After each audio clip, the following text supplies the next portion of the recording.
देखो ये क्वेश्चन क्या बोल रहा है, ये क्वेश्चन हमें बोल रहा है कि find the surface area of sphere with radius 20 centimetre, मतलब त्रिज्या दे रखे 20 सेंटीमीटर, हमें सरफेस एरिया निकालना है स्फीयर का, या कह सकते हो आप हमें पृष्ठीय क्षेत्रफल निकालना है स्फीयर का। तो वो कैसे निकालेंगे, पृष्ठीय क्षेत्रफल का फॉर्मूला क्या होता है 4πr², 4πr², और पाई की वैल्यू दे रखी है 3.14। तो इस फॉर्मूले में उठा कर रख दो, 4 × पाई की वैल्यू 3.14 इंटू रेडियस कितनी है 20, तो 20 × 20। अब जब इसको मल्टीप्लाई करेंगे, मल्टीप्लाई करके क्या आ जाएगा हमारा आंसर 5024, 5024, इसका आंसर हो जाएगा बी। ठीक, आई होप समझ में आया होगा। नेक्स्ट क्वेश्चन देखते हैं। नेक्स्ट क्वेश्चन बोल रहा है 3 person X, Y and Z invest money in A business. तो 3 पर्सन है हमारे पास, एक X है, एक Y है और एक Z है, जिसने इन्वेस्ट किया पैसे बिजनेस में। द रेशियो ऑफ 5, 6, 7, 5, 6, 7 रेशियो में किया। तो इन्वेस्ट किया X ने 5, Y ने 6 और 7। तो if the total profit earn at the end of the year, साल के अंत में जो उन्हें प्रॉफिट मिला वो 27,000 का मिला, 27,000 का मिला। तो what is the positive difference between share of profit X Y.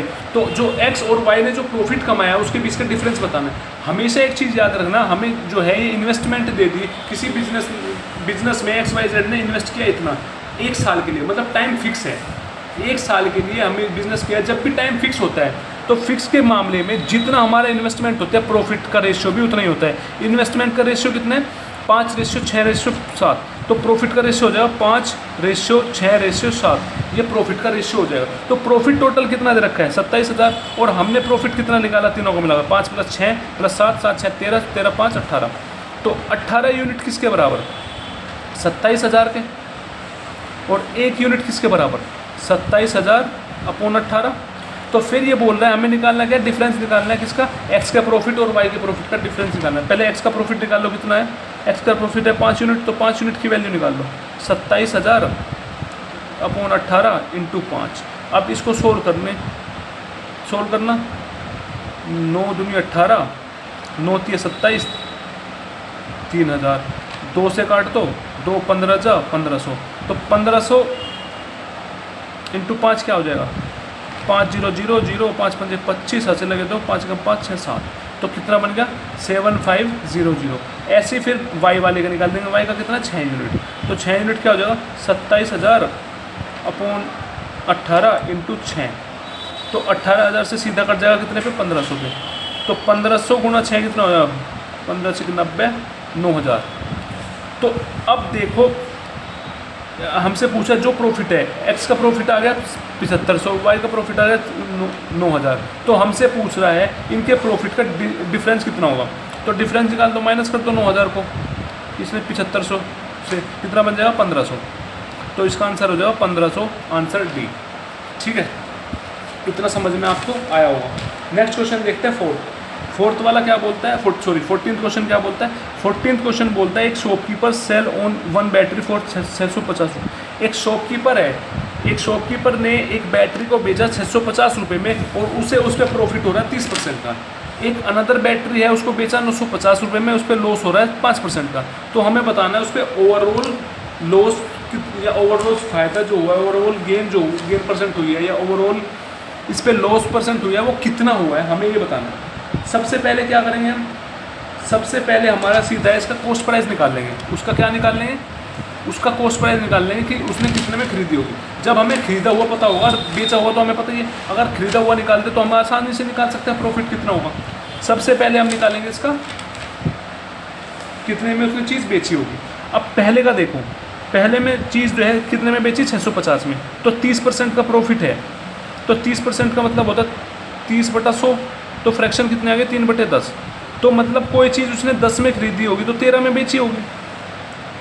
CP1 निकालो, कॉस्ट प्राइस 1 निकाल रहा हूँ मैं, तो 10 की चीज़ थी 13 में बेची, और बेची कितने में 650 में, तो 13 यूनिट किसकी वैल्यू होगी 650 की। तो हमसे 10 यूनिट की वैल्यू निकालनी है, तो 10 यूनिट की वैल्यू कितनी हो जाएगी, तो 1 यूनिट आ जाएगा यहाँ से 650/13। तो यहाँ पे 10 यूनिट की वैल्यू क्या हो जाएगी 650/13 × 10, 13 × 5 = 65, 50, तो कितना आ गया 500। तो हमारे पास जो कॉस्ट प्राइस है, पहला कॉस्ट प्राइस कितना आ गया CP1 आ गया 500। फिर उसने बोला है कि 950 में बेची है चीज़, कितने लॉस पे, 5% के लॉस पे। 5% का फ्रैक्शन होता है 1/20। तो कोई चीज़ 20 में खरीदी होगी तो 19 में बेची होगी उसने, क्योंकि लॉस हुआ है, तो 20 पे 1% का लॉस हुआ है, तो 20 में खरीदी होगी तो 19 में बेची होगी। तो बेची कितने में इसमें, 950 में। तो मतलब 19 यूनिट की वैल्यू दे दी 950। तो यहाँ से हमें निकालने 20 यूनिट की वैल्यू निकाल दो। 1 यूनिट की वैल्यू कितना है, 950 अपॉन 19। तो यहाँ से 20 यूनिट कितना आ जाएगा, 950 इंटू 19 इंटू 20। तो ये कट जाएगा 5 से ये 50, तो कितना बनेगा, 5 दूनी 10 हज़ार। तो CP2 हमारे पास कितना आ गया, जो कॉस्ट प्राइस 2 है वो हमारे पास आ गया 1000। अब हम क्या करेंगे, अब हमें क्या निकालना है, गेन और लॉस परसेंट निकालना है। तो उसे कितना गेन हुआ कितना लॉस हुआ, तो अब हम जो भी कॉस्ट प्राइस आया है उसका रेशियो ले लेंगे। यहाँ पे लिख लेंगे कॉस्ट प्राइस 1, यहाँ पे लिख लेंगे कॉस्ट प्राइस 2। ठीक, तो कितना कितना है, कॉस्ट प्राइस 1 है 500 और ये है कॉस्ट प्राइस 2 1000। तो इनका रेशियो क्या आएगा, 1:2। क्या आ गया, रेशियो ले लिया 1:2। तो कॉस्ट प्राइस 1 पे कितना का प्रॉफिट हो रहा है, 30 का प्रॉफिट हो रहा है, 30% का क्या हो रहा है, प्रॉफिट हो रहा है। और जो कॉस्ट प्राइस 2 है उस पर कितने का लॉस हो रहा है, 5% का। तो अब हमें क्या निकालना है, इस क्वेश्चन में हमें निकालना क्या है, इस क्वेश्चन में हमें प्रॉफिट या प्रॉफिट परसेंट निकालने हैं, लॉस परसेंट निकालने हैं। सीधी बात है, कैसे निकालेंगे, तो जितने का प्रॉफिट है और जितना रेशियो है उनको मल्टीप्लाई कर देंगे। हमारा कॉस्ट प्राइस का जो रेशियो है वो है 1:2। हमें पहले पे 30% का फ़ायदा हो रहा है, दूसरे पे लॉस हो रहा है 5%। सीधा मल्टीप्लाई कर देंगे इसमें, इसका निकालने के लिए किसे गेन हुआ है या प्रॉफिट हुआ है। अगर प्रॉफिट हुआ तो पॉजिटिव में आएगी, लॉस हुआ है तो नेगेटिव में आएगी। तो 30 की गुणा कर देंगे 1 में, 30 इंटू 1, फिर आएगा प्लस 2 इंटू लॉस हुआ 5% तो -5 अपॉन में इनका सम 1 + 2 कितना बन गया 30। 5 दूनी 10 माइनस का 10 अपॉन 3। तो 30 में से 10 गए 20 में से 20/3। तो क्या आ गया 20/3। तो डिवाइड करना 20/3 को, 20/3 से आएगा 3 छंग 18, 0 बढ़ गया तो पॉइंट लग गया। 3 छंग सॉरी जरूरत नहीं इसका, 6 से ही 2/3% आएगा प्रॉफिट। तो 6 से ही 2/3% का क्या हुआ से गेन हुआ, तो आंसर हो जाएगा ये सी। ठीक है, आई होप आपको ये चीज़ समझ में आई होगी। तो नेक्स्ट क्वेश्चन देखते हैं। नेक्स्ट क्वेश्चन क्या बोल रहा है, नेक्स्ट क्वेश्चन हमें बोल रहा है कि एक वुमेन है, एक women travel at the speed of 20 metre per minute for 100 minute. मतलब एक वुमेन है वो ट्रेवल करती है किस स्पीड से, 20 मीटर पर मिनट की स्पीड से 100 मिनट के लिए, और दोबारा जो है at speed 50 metre per minute की स्पीड से वो 70 मिनट चलती है। तो एवरेज स्पीड निकालनी है। तो आपको पता है एवरेज स्पीड का फॉर्मूला क्या होता है, टोटल डिस्टेंस अपॉन टाइम। ना तो हमें टोटल डिस्टेंस पता, सिर्फ हमें टाइम तो पता है। तो सबसे पहले हमें क्या करना पड़ेगा, डिस्टेंस लेना पड़ेगा। तो सबसे पहले क्या ले लेंगे, हम लिख लेंगे स्पीड कितनी दे रखी है। स्पीड दे रखी है, पहली स्पीड दे रखी है 20, दूसरे की दे रखी है 50 मीटर पर मिनट। तो फिर उसके बाद हमें डिस्टेंस निकालना ना, डिस्टेंस के निकालने के लिए क्या करना पड़ेगा, स्पीड इंटू टाइम करना पड़ेगा। अब हमें स्पीड पता है तो यहाँ से टाइम लिख लेंगे। अब टाइम कितना कितना दे रखा है, टाइम दे रखा है हमें 100 मिनट और 70 मिनट। तो इसका रेशियो निकाल लेंगे, इसका क्या निकाल लेंगे, रेशियो। 0 से 0 कट गया तो क्या बन गया 10:7 रेशियो। तो डिस्टेंस निकालने के लिए इनकी गुणा कर दें, स्पीड और टाइम की, स्पीड और टाइम की क्या कर देंगे, गुणा कर देंगे, गुणा कर दो। ठीक है, स्पीड इंटू टाइम क्या आ जाएगी, गुणा करके ये 220 इंटू 2 200, 50 इंटू 7 350। ठीक, ये आगे इसकी डिस्टेंस, मतलब हमें स्पीड निकालनी है। स्पीड के लिए डिस्टेंस ऊपर अपॉन में टाइम, डिस्टेंस कितनी है 200 प्लस 350 अपॉन टाइम कितना दे रखा है, टाइम का रेशियो दे रखा है। टाइम कितना है 10 और 7 है, 10 + 7 तो कितना हो जाएगा 350 प्लस 200 550 अपॉन 17। तो 550 और 17 कौन से ऑप्शन में, इसमें। तो आंसर सेकंड इज सही है। ठीक, अब नेक्स्ट क्वेश्चन देखते हैं। नेक्स्ट क्वेश्चन क्या बोलता है, नेक्स्ट क्वेश्चन हमें बोल रहा है, क्या बोल रहा है, नेक्स्ट क्वेश्चन बोल रहा है कि ए बिल्डिंग हैज़ हेमिस्फेरिकल डोम। एक बिल्डिंग जो है हेमिस्फेरिकल डोम की शेप में है, मतलब कि एक बिल्डिंग जो है किस शेप में है, अर्धगोलार्ध की शेप में है। It needed to paint it, उसको पेंट करना है। The circumference of the base of the dome is 17.6 metre. जो सर्कमफ्रेंस है उसका 17.6 मीटर दे रखा है, मतलब उसकी परिधि या घेरा जो है उसका 17.6 दे रखा है। If the cost of the painting पर 100 सेंटीमीटर स्क्वायर इज 10, मतलब कि जो उसका पेंटिंग का कॉस्ट है वो हर 100 सेंटीमीटर पर 10 रुपये ले रहा है, हर 100 सेंटीमीटर स्क्वायर पे 10 रुपये ले रहा है। तो हमें कॉस्ट बतानी है, उस पर कॉस्ट कितनी लगेगी। तो आपको हमेशा याद रखना है जब भी हमें कॉस्ट निकालनी हो पेंटिंग की, तो उसका पूरे का कर्व सरफेस एरिया, मतलब उसके पूरे का कर्व सरफेस एरिया, मतलब उसका सरफेस एरिया का कर्व सरफेस एरिया का मतलब होता है कुल पृष्ठीय क्षेत्रफल, उसका पूरा क्षेत्रफल निकालना पड़ता है। पृष्ठीय क्षेत्रफल निकाल के गुणा कर देंगे जो उसकी रेट है। कॉस्ट निकालने के लिए मतलब कि उस पर रुपये कितने लेके उसका कर्व सरफेस एरिया निकाल के, मतलब उसका पृष्ठीय क्षेत्रफल निकाल के उसको रेट में मल्टीप्लाई कर देंगे। सबसे पहला काम है हमारा कुल पृष्ठीय क्षेत्रफल निकालने का। हमारा काम क्या है? पृष्ठीय क्षेत्रफल निकालने का। पृष्ठीय क्षेत्रफल का फॉर्मूला क्या होता है? कर्व सरफेस एरिया का फॉर्मूला क्या होता है? वो फॉर्मूला होता है 2 पाई आर स्क्वायर। हमें पाई की वैल्यू पता है, आर की वैल्यू तो हमें, रेडियस तो पता नहीं। सबसे पहले हम रेडियस की वैल्यू निकालेंगे। रेडियस की वैल्यू कैसे निकालेंगे? रेडियस की वैल्यू निकालेंगे हम, जो हमें गिवन है। गिवन क्या है? सरकमफेरेंस दे रखी है उसकी 17.6। तो सरकमफेरेंस का मतलब होता है परिधि या घेरा। घेरा दे रखा है 17.6। और सरकमफेरेंस का फॉर्मूला क्या होता है? सरकमफेरेंस या घेरे का फॉर्मूला क्या होता है किसी भी अर्धगोलार्ध का? 2 पाई आर। तो 2 पाई आर किसके बराबर? 17.6 मीटर। ठीक, तो यहाँ से आर की वैल्यू क्या आ जाएगी? 17.6 अपॉन 2 पाई। तो वैल्यू रख दे 17.6 अपॉन 2 इंटू 22/7। 22/7, ये 7 ऊपर चला जाएगा। ठीक, अब क्या करेंगे? अब इस पॉइंट को हटाने के लिए नीचे 0 लगा दी, 10 से मल्टीप्लाई कर दिया। अब इसको काट दो, किससे कट जाएगा? 2 से कट जाएगा। 2 8 16, 2 8 16, यहाँ से 22 से कट जाएगा, 22 चौक। तो क्या बन गया? 7 चौक 28 अपॉन 10। तो यहाँ से हमारे पास जो रेडियस आई है वो रेडियस कितनी आ गई? 2.8 मीटर। हमारे पास रेडियस आ गई 2.8 मीटर। अब उठा के इसमें रख दो कर्व सरफेस एरिया में। तो कर्व सरफेस एरिया पृष्ठीय क्षेत्रफल का फॉर्मूला 2 पाई आर स्क्वायर। रखो इसमें 2 इंटू 22/7 इंटू 2.8 इंटू 2.8। अब क्या करेंगे? पॉइंट हटाने के लिए नीचे 10 से डिवाइड कर देंगे, यहाँ पे 10 से डिवाइड कर देंगे तो पॉइंट हट जाएगा। अब काट दो, 7 चौक 28। क्या बन गया? 7 चौक 28। ठीक है, क्या बन गया? 7 चौक 28। अब इसकी मल्टीप्लाई करो, 22 इंटू 2 44, 44 की मल्टीप्लाई करो 4 में, 4 चौक 16, हासिल लगाए 4 चौक 16 17, 176 आ गया। तो इस 176 में 28 की मल्टीप्लाई करो, 176 में 28 की मल्टीप्लाई करो, क्या आ जाएगा? 8 6 48, 8 6 48, 4 हासिल, 8 7 56, 60 हासिल लगा 6, 8 का 8 6 14,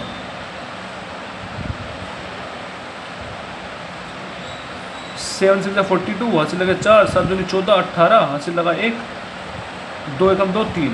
तो क्या बन गया? 8 2 8 4 12 हासिल लगा 3 4 5। तो क्या बन गया हमारे पास?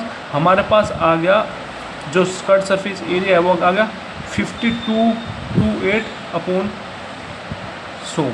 तो कितना आ गया curve surface area? 52.28 metre square. अब मीटर स्क्वायर है, क्वेश्चन जो है सेंटीमीटर में लेके चल रहा है क्योंकि रेट सेंटीमीटर में निकाले, तो इसको सेंटीमीटर में बनाना पड़ेगा। आपको पता है 1 मीटर के अंदर 100 सेंटीमीटर होते हैं। अब ये मीटर स्क्वायर है तो 1 मीटर इसका स्क्वायर किया तो 100 का भी स्क्वायर करना पड़ेगा। 100 का स्क्वायर करते 1 2 3 4 सेंटीमीटर का स्क्वायर होगा। अब उठा के इससे मल्टीप्लाई कर दो, ये सेंटीमीटर में आ जाएगा। तो कर्व सरफेस एरिया कितना आ जाएगा? वो आ जाएगा 52.28 इंटू 1 2 3 4। तो यहाँ से सोल्व करके क्या आ जाएगा? 522800 सेंटीमीटर का स्क्वायर। ये हमारे पास आया कर्व सरफेस एरिया। 522800 सेंटीमीटर क्या आएगा? Curve surface area. अब हमें निकालना क्या है? अब हमें इसका रेट निकालना है। रेट निकालने के लिए क्या बताया था मैंने? कर्व सरफेस एरिया को रेट से मल्टीप्लाई कर दो। अब ये सेंटीमीटर स्क्वायर आ गया। तो अब हमें क्वेश्चन में दे रखा है 100 सेंटीमीटर पे 10 रुपये लगते हैं। तो 100 सेंटीमीटर पे 10 रुपये लिखते तो ये इतने सेंटीमीटर है। तो सीधी बात है वहाँ से हम 1 सेंटीमीटर निकाल लेंगे पहले, क्योंकि 100 सेंटीमीटर स्क्वायर का रेट दे रखा है ना। तो हमें सबसे पहले यहाँ से 1 सेंटीमीटर का स्क्वायर निकालना पड़ेगा, 1 सेंटीमीटर स्क्वायर का रेट निकालना पड़ेगा। तो 100 सेंटीमीटर स्क्वायर का जो रेट है वो है 1 रुपया। तो 1 सेंटीमीटर स्क्वायर का रेट क्या हो जाएगा? 1/100। 1 सेंटीमीटर स्क्वायर का रेट हो गया इतना। तो हमसे किसका रेट पूछा है? हमसे रेट पूछा है इतने सेंटीमीटर स्क्वायर का। तो 522800 सेंटीमीटर स्क्वायर का रेट क्या होगा? तो 522800 इंटू कर देंगे 1/100 1/100 ही करेंगे ना, हाँ 100 सेंटीमीटर में। तो 20 से 20 कट गया, तो हमारे पास आ गया 5228। रुको 1 मिनट, 4 जीरो है ना, 4 जीरो लग जाएगा। 4 जीरो लगने के बाद ये इसमें बोला 100 सेंटीमीटर, 100 सेंटीमीटर के रुपये 10 है भाई, वो गलत बता दे। 100 सेंटीमीटर स्क्वायर में रुपये कितने लगे? 10। तो 1 सेंटीमीटर स्क्वायर में रुपीज़ कितने लग जाएंगे? 0 से 0 कट गया, 1/10। तो अब 1 सेंटीमीटर स्क्वायर में रुपये लग रहे हैं 1/10, तो इतने सेंटीमीटर स्क्वायर में कितने लगे? इंटू 1/10, 1 जीरो से 1 जीरो कट गया, तो 5 आंसर क्या आ गया? 52280 आंसर। तो ये ऑप्शन है सेकंड वाला, सॉरी कहाँ है, यही है ना, इसका आंसर हो जाएगा फर्स्ट वाला। ठीक, आई होप आपको ये चीज़ समझ में आई होगी। तो अब नेक्स्ट क्वेश्चन करते हैं। नेक्स्ट क्वेश्चन क्या बोल रहा है? नेक्स्ट क्वेश्चन बोल रहा है कि नेक्स्ट क्वेश्चन क्या बोल रहा है? नेक्स्ट क्वेश्चन बोल रहा है कि एक बाइसिकल है जिसका कॉस्ट है कितनी? 7500 रुपये 2021 में। Find its cost of 2022 if increase by 25%। तो उसकी कॉस्ट क्या होगी 2022 में यदि वो 25% रेट से बढ़ रही है from what it was in previous year. मतलब ये बताया क्वेश्चन में, एक बाइसिकल है जिसका रेट है 7500 2021 में, तो हमें बताना है 2022 में कितना रेट होगा यदि उसकी जो 25% रेट बढ़ रही है पहले वाले से। पहले वाले 2021 में जो रेट था उससे 25% रेट बढ़ गया, तो उसका 2022 में वो उसका कॉस्ट क्या होगी? तो 2021 में कितनी कॉस्ट थी? 7500। तो 25% बढ़ी है, 25% का फ्रैक्शन क्या होता है? 25% का फ्रैक्शन होता है 25% हटाने के लिए 100 लगा देंगे, तो 1/4 आ गया सोल्व करके। तो मतलब 4 पे 4 ओरिजिनल वैल्यू, 4 का 25% 1 है, तो मतलब कोई चीज़ 4 थी 1/4 है। मतलब इसने कहा है 7500 पे 25% बढ़ रहा है, 25% का फ्रैक्शन होता है 1/4। जब 4 पे 1% बढ़ रहा है तो इंक्रीज़ करके कितना हो गया होगा? 5/4 हो गया होगा। 4 पे 25% 1 होता है, तो उसने कहा है ना 25% चीज़ बढ़ी है, तो 25% का फ्रैक्शन होता है 1/4, तो बढ़ के कितनी होगी? 4 से 5 होगी, तो मतलब 5/4। तो इसको सोल्व करोगे, सोल्व करके क्या आएगा? इसको काट दो, कटता हो 2 से 4 से काट दो, 4 एकम 4, 3 बच गया 35, 4 अट्ठे 32, 3 बच गया 4 सत्ते 28, 4 पंजे 20। तो 1875 की मल्टीप्लाई करेंगे तो वो मल्टीप्लाई करके आ जाएगा 9325। या दूसरा तरीका है यूनिट डिजिट को मल्टीप्लाई करो, 5 की मल्टीप्लाई 5 से की तो 25 आके लास्ट में 5 है, तो ऑप्शन में देख लो लास्ट में 5 है, 2 में है, तो इसलिए हमें सोल्व तो करना ही पड़ेगा। तो 93 इसकी मल्टीप्लाई करके क्या आ जाएगा? 9375, तो आंसर होगा 3rd। ठीक, नेक्स्ट देखते हैं अब। नेक्स्ट क्या बोलता है? नेक्स्ट बोलता है कि नेक्स्ट क्या बोल रहा है? नेक्स्ट बोल रहा है कि a profit of 14% is made by selling a shirt after offering discount of 25%। मतलब कोई चीज़ उसने, मतलब कि कोई शर्ट है, उस शर्ट को उसने बेचा है कितने, तो उसे प्रॉफिट कितना मिला? 14% का। And offering a discount of 25%, और उसने उस चीज़ पे 25% का ऑफर भी दिया है, डिस्काउंट भी दिया है, तो उसका मार्क प्राइस कितना है? मार्क प्राइस है 2280। मतलब हमें कॉस्ट प्राइस बताना है, तो किसी चीज़ का मार्क प्राइस दे रखा है 2280, मार्क प्राइस कितना दे रखा है? 2280, तो हमें निकालना क्या? Cost price. अब एक चीज़ याद रखना, जो हमें मार्क प्राइस दे रखा है उस पर जो हमने डिस्काउंट दिया, उस डिस्काउंट को माइनस कर देंगे तो हमें पता चल जाएगा वो चीज़ कितने में बेची होगी, वो चीज़ कितने में बेची होगी हमें पता चल जाएगा। तो सबसे पहले इसका डिस्काउंट निकालेंगे, तो 2280 का 25% डिस्काउंट है, 25% डिस्काउंट बना 25/100, तो इसको सोल्व करेंगे। 25 चौके 100, 4 से कट जाएगा ये, 4 पंजे 20, 2 बच गया, 4 सत्ते 28, 0। तो कितने का डिस्काउंट मिला उसे? 570 का। तो 570 का अगर मार्क प्राइस में से हम अंकित मूल्य में से 570 घटा देंगे तो पता चल जाएगा उसने बेची कितने में होगी।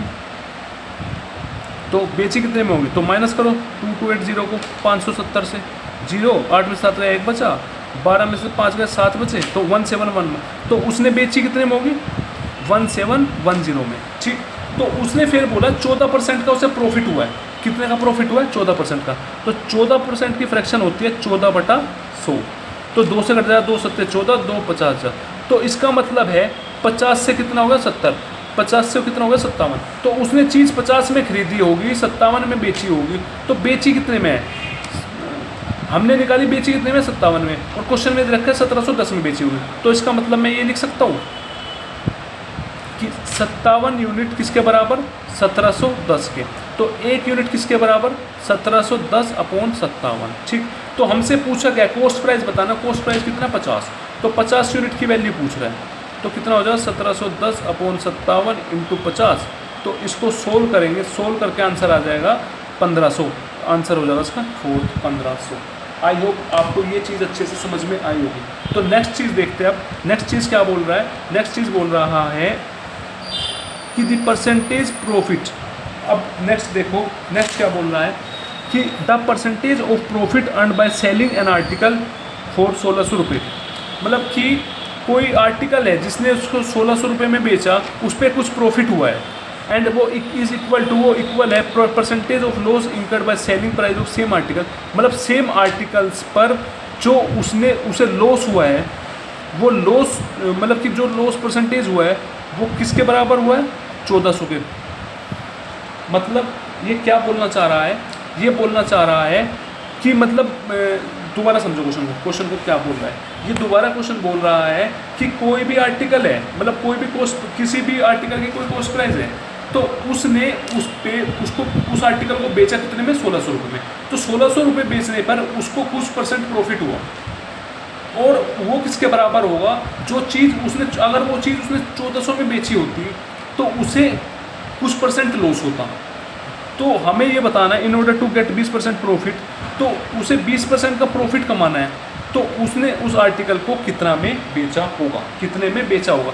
एक चीज़ ध्यान रखना आप इसमें, इस क्वेश्चन को निकालने के लिए कोई कोस्ट प्राइस है, क्या है? कोई कोस्ट प्राइस है। उस कोस्ट प्राइस को इन्होंने 1600 में बेचा। कितने में बेचा? 1600। उस पर प्रॉफिट हुआ 1%। 1% प्रॉफिट हुआ है। तो फिर उसी ने कोस्ट प्राइस 1400 में बेचा है, तो उसमें उसे हुआ 1% का लॉस। 1% का हुआ लॉस, इसमें हुआ 1% का प्रॉफिट। तो एक चीज़ देखो, अब इस टाइप के क्वेश्चन को निकालने के लिए हम क्या करेंगे? हमें निकालना क्या क्वेश्चन में? हमें बताना 20% प्रॉफिट हुआ है, तो उसने वो चीज़ कितने में बेची होगी?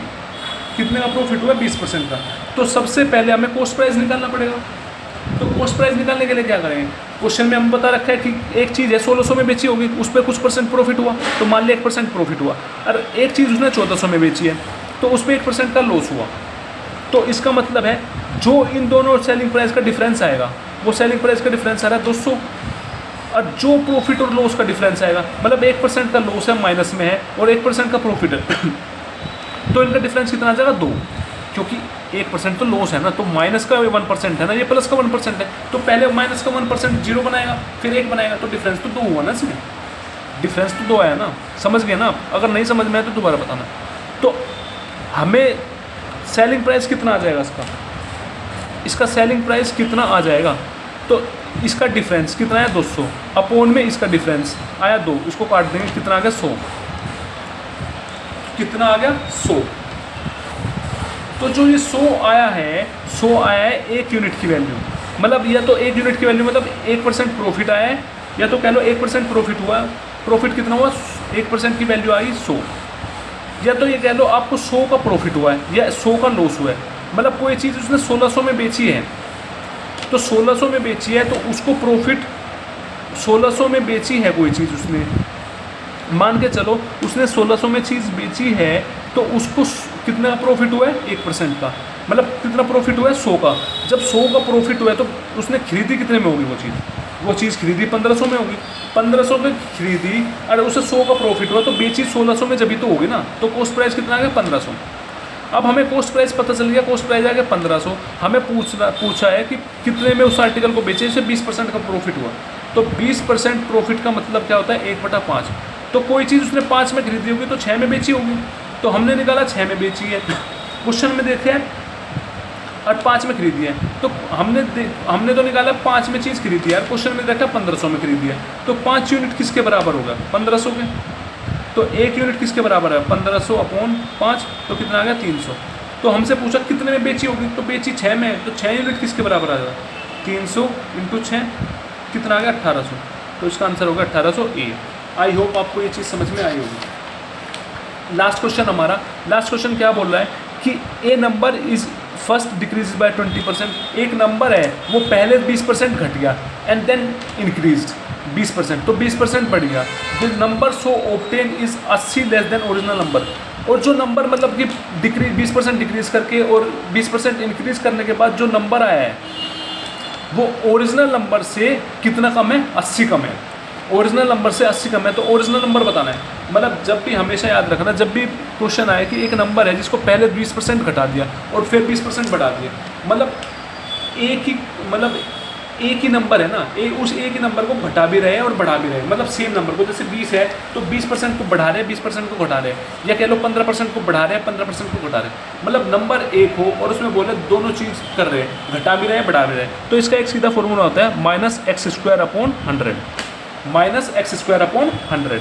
तो x है हमारा 20, तो 20 का स्क्वायर माइनस का अपॉन 100, तो 20 का स्क्वायर 400 माइनस 400/100 कट गया, तो -4%। कितना गया? -4। मतलब कि 4% का उसको कमी हो रही है, 4% की उसे कमी हो रही है। मतलब मान के चल कोई चीज़ 100 की थी तो वो कितने की होगी? 96 की होगी। 4% कम होने के बाद 4% डिक्रीज हुई है, 4% कमी आई है ना, तो 100 से 96 हो गया। तो मान के चल 100 चीज़ पहले थी, मतलब ओरिजिनल वैल्यू 100 थी, 100 से 96 होगी, तो कितने की कमी आई? 4 की। तो हमें क्वेश्चन में दे रखा है कितने की कमी हुई? 80 की। तो 4 यूनिट किसके बराबर? 80 के। तो 1 यूनिट किसके बराबर? 80/4, तो कितना आया? 20। तो हमसे पूछ रहा है ओरिजिनल नंबर क्या होगा, तो ओरिजिनल नंबर कितना है? 100। तो 100 यूनिट की वैल्यू कितनी हो जाएगी? 100 × 20 कितना? 2000।